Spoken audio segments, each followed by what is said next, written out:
La forêt de Roumare, un repère pour les cervidés de la région. Un garde-manger pour les Ixodidas, plus connus sous le nom courant de tiques.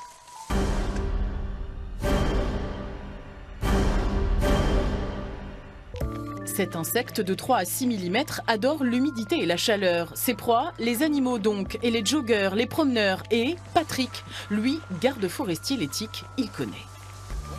Vous avez des ronces qui sont mangées. Là, c'est vraiment l'endroit idéal pour les tiques.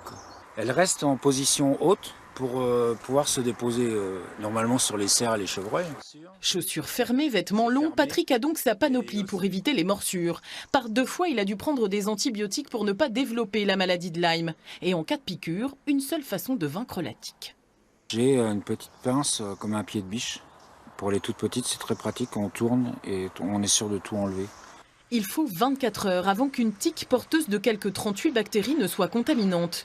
Il y a donc un risque de développer la maladie de Lyme. Un risque, mais pas de sur-risque selon le CHU de Rouen qui relativise. Sur les 35 cas reçus ici depuis le début de l'année, 10 seulement se sont révélés positifs. Si la tique a été méconnue, il peut survenir chez une minorité de sujets, une lésion cutanée qui survient au bout de quelques jours, qui est globalement facile à reconnaître. Les généralistes, les urgentistes, les dermatologues y sont confrontés.